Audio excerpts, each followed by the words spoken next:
सम्माननीय अध्यक्षज्यू,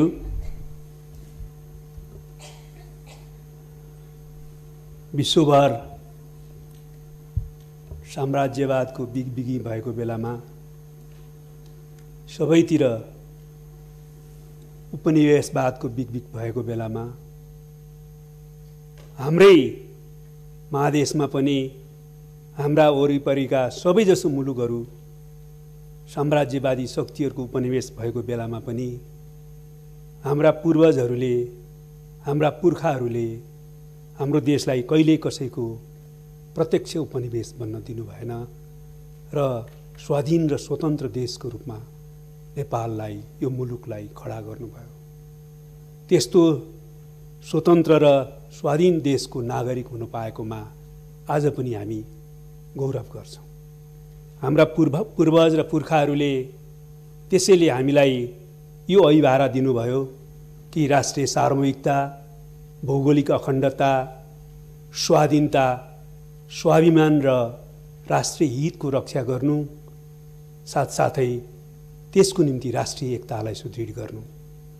आज पनि हामी हाम्रा पूर्वज र पुर्खाहरूले दिएको यो अभिभारालाई सिरोपर गर्छौँ। यस संसार अगाडि बढ्नु र यसलाई पुरा गर्नु आफ्नो कर्तव्य ठान्छौँ र त्यसमै हामी दृढतापूर्वक अगाडि बढिराखेका छौँ।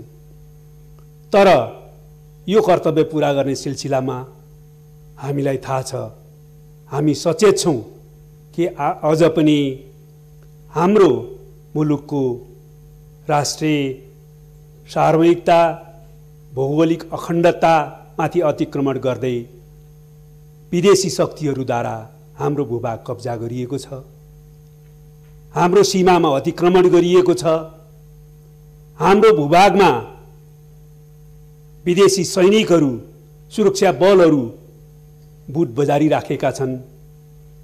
विदेशीले सीमामा बनाएका तटबन्ध र बाँधहरूका कारणले हाम्रो कतिपय बस्ती र भूभागहरू डुबानको अवस्थामा छ। कतिपय कैयौँ असमान सन्धि सम्झौताहरू अहिले पनि हामीमाथि लादिएका छन्। हाम्रो नेपालको आन्तरिक मामिलामा हस्तक्षेप गर्ने प्रवृत्ति कायम छ र हस्तक्षेप भइराखेकै छन्। यद्यपि यस मामलामा नेपालका राजनीतिक पार्टी र नेताहरूले पनि कहिलेकाहीँ आफ्नो निहित स्वार्थका निम्ति विदेशी हस्तक्षेपमा रम्ने र कतिपय बेलामा विदेशी हस्तक्षेप नै आमन्त्रण गर्ने प्रवृत्ति देखाबाट पनि विदेशी हस्तक्षेप नेपालमा भित्रिने अवसर प्राप्त भएको छ। त्यस्तै गरी नेपालको प्राकृतिक स्रोत सम्पदामाथि पारस्परिक हितका आधारमा उपयोग गर्नुपर्नेमा नेपालको आफ्नै हितलाई पछाडि धकेलेर आफ्नो विदेशीहरूले आफ्नो हितलाई मात्रै केन्द्रमा राखेर नेपाली प्राकृतिक स्रोतको दोहन गर्ने एउटा प्रवृत्ति पनि देखाइराखेका छन् र हाम्रो नेपालको भूराजनीतिक अवस्थितिको नाजायज फाइदा उठाउँदै नेपालको भूराजनीतिक संवेदनशीलतालाई उपेक्षा गर्दै नेपाली भूमिलाई आफ्नो सामरिक एवं रणनीतिक स्वार्थको निम्ति प्रयोग गर्ने, नेपाललाई आफ्नो त्यस स्वार्थको क्रियास्थल बनाउने विभिन्न क्रियाकलापहरूबाट नेपाललाई सताउने प्रयत्न पनि भइराखेको हामीले बिहोरेका छौँ। हामी यो सबै प्रवृत्तिप्रति सचेत हुँदै नेपालको राष्ट्रिय सार्वभौमिकता, भौगोलिक अखण्डता, स्वाधीनता, राष्ट्रिय स्वाभिमान र हितको रक्षा गर्न कृत सङ्कल्प हुँदै सङ्घर्ष गरिराखेका छौँ र यो सङ्घर्षलाई हर हालतमा सफलताको बिन्दुमा पुर्याउनेमा हामी दृढ छौँ। तर सम्माननीय अध्यक्ष महोदय, यसै सिलसिलामा केही दिन अघि मात्र महाकाली नदीमा तुइन तर्दै गर्दा दार्चुलाका जयसिंह धामी भारतीय सीमा सुरक्षा बल एसएसबीले तुइनको तार काटिदिएर अहिलेसम्म पनि महाकाली नदीमा बेपत्ता भएको स्थिति कायम छ र परिवारजनले उहाँको सास र लास केही फेला नपरेको स्थिति भएबाट निधन मृत्यु भएको आशंका गरी कुशको शव बनाएर अन्तिम संस्कार गरेको दुःखद घटनाले हामी सबै नेपालीको हृदय छिया छिया भएको छ। असहनीय पीडा हामी बेहोरिरहेका छौँ। अहिलेसम्म आएका सबै तथ्यहरूले के प्रश्न गरेको छ भने यो भारतीय सीमा सुरक्षा बलका व्यक्तिहरूकै कारणबाट, तुइनको तार काटिदिएकै कारणबाट जयसिंह धामी महाकाली नदीमा बेपत्ता भएका हुन्। म यस प्रकारको अमानवीय, उत्पीडनकारी र क्रूर कार्यको घोर निन्दा एवं भर्त्सना गर्दछु। यसका निम्ति भारतले अविलम्ब नेपाल र नेपाली जनतासँग सार्वजनिक क्षमायाचना गर्न माग गर्दछु।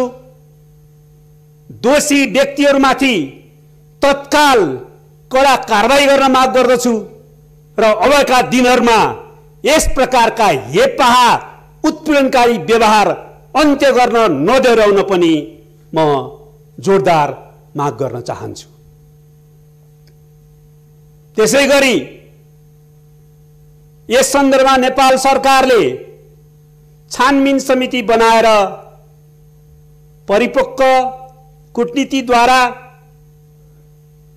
यो समस्याको संवादद्वारा समाधान गरौँ र आवश्यकता पर्दा जे कदम चाल्नुपर्छ सबै कदम चाल्ने दृढता प्रकट गरेको छ। सामान्यतया नीतिगत रूपमा त्यो ठिकै छ, तर यो ढिलो भयो। नेपाल सरकारको म गम्भीर ध्यानाकर्षण गराउन चाहन्छु। छानबिन समितिको रिपोर्ट छिटो ल्याएर छिटोभन्दा छिटो आफ्नो तर्फबाट भारत सरकारसँग गम्भीर विरोध र आपत्ति प्रकट गर्ने र दोषीमाथि कारबाहीको माग गर्ने र पीडित परिवारलाई उचित राहत र भर्तेको व्यवस्था गर्न तत्काल कदम चालोस् भन्ने माग गर्न चाहन्छु। नेपाली जनतामा यस प्रकारको अमानवीय क्रूर घटनाबाट जुन पीडा पैदा भएको छ त्यो पीडाले देशभक्तिको बाँध, मानवता विरोधी कार्यको विरुद्ध उर्लिएको भावनाले त्यो बाँध भत्काएर आफै प्रतिवाद र प्रतिकारमा आउने स्थिति उत्पन्न गर्ने कार्य कुनै पनि हालतमा उपयुक्त हुँदैन। यस सन्दर्भमा नेपाल सरकारले तत्काल कदम चालोस् भन्ने म विशेष अनुरोध गर्न चाहन्छु। साथसाथै भारत सरकारलाई पनि म विनम्र अपिल गर्न चाहन्छु।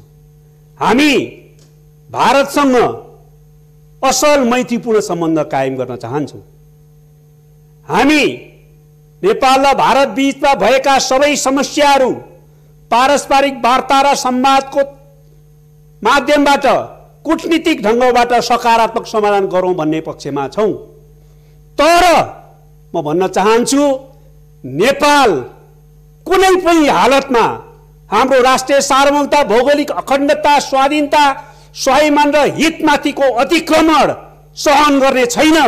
नेपाली माथिको हेपाहा व्यवहार र यस प्रकारको उत्पीडन कार्य सहने छैन। त्यसका निम्ति जे गर्नुपर्छ सबै सङ्घर्ष गर्न नेपाली जनता, देशभक्त नेपालीहरू कृत सङ्कल्पित छन् भन्ने कुरामा पनि म स्पष्ट पार्न चाहन्छु।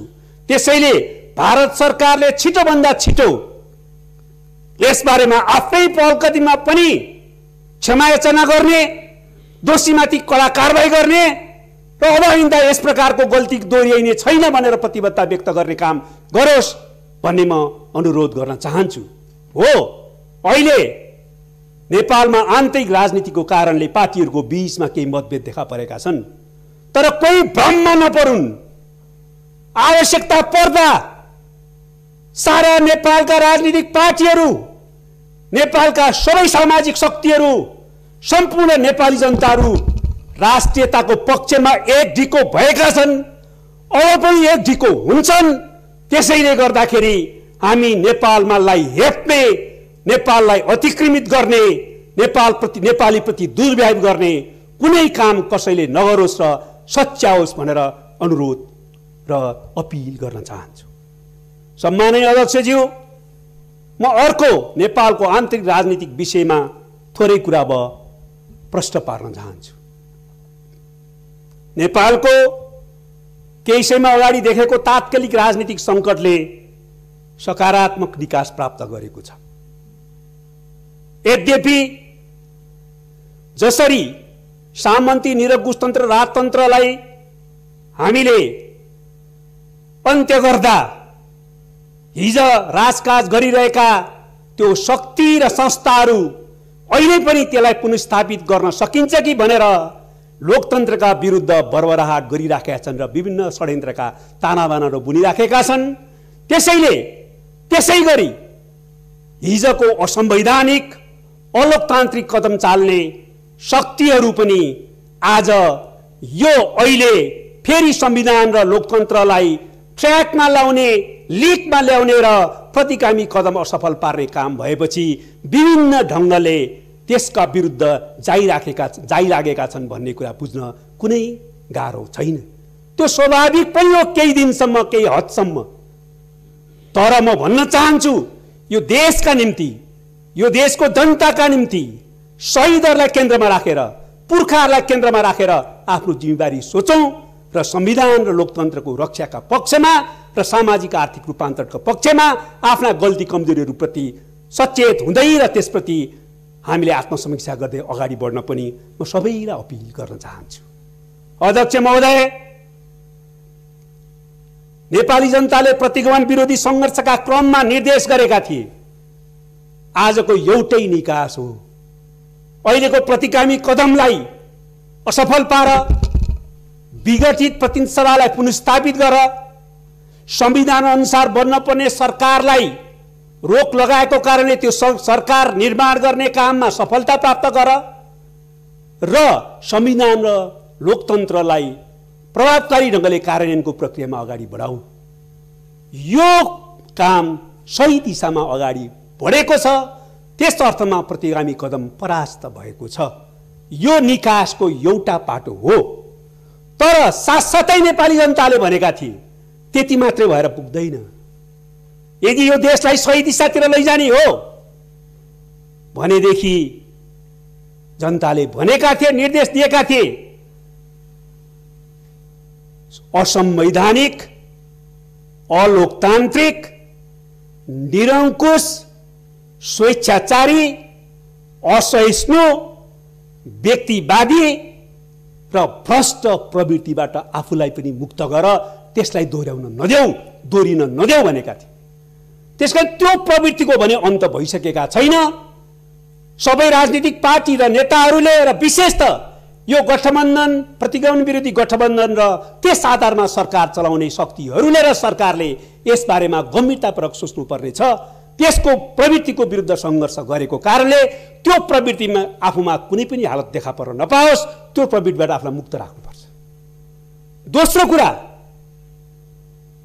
प्रतिनिधि सभालाई विघटन गरेर प्रतिगामी कदम चाल्ने प्रमुख पात्र र नायकत्व पूर्व प्रधानमन्त्री, तत्कालीन सरकारका प्रमुख र माननीय केपी शर्मा ओलीले नै गर्नुभएको थियो। त्यो कुरा सत्य हो।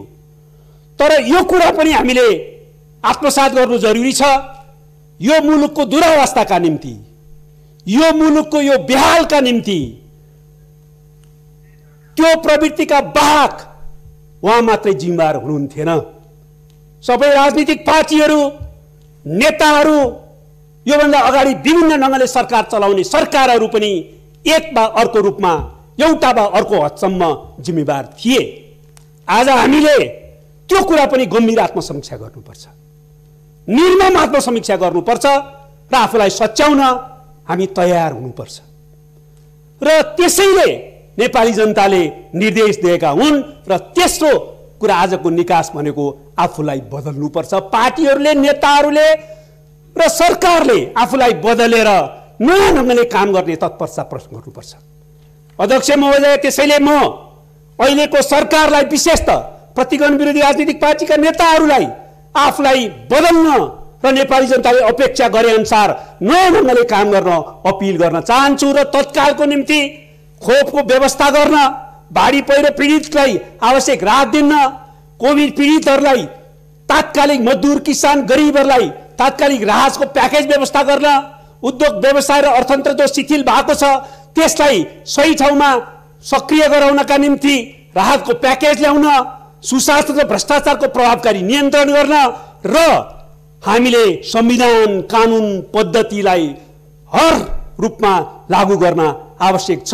त्यस दिशामा सरकारको गम्भीर ध्यानाकर्षण म गराउन चाहन्छु र म चाहन्छु कि अहिले सरकारले संहिताको सबलीकरणमा र समावेशीकरण लागू गर्ने कुरामा र सामाजिक भेदभावको अन्त्य गर्ने कुरामा र दलैतरमाथिको अन्यायको छुवाछुतको अन्त्य गर्ने कुरामा, महिला हिंसा र बलात्कारको अन्त्य गर्ने कुरा सहित सामाजिक सुरक्षा र सामाजिक न्याय पनि त्यत्तिकै ध्यान दियोस्।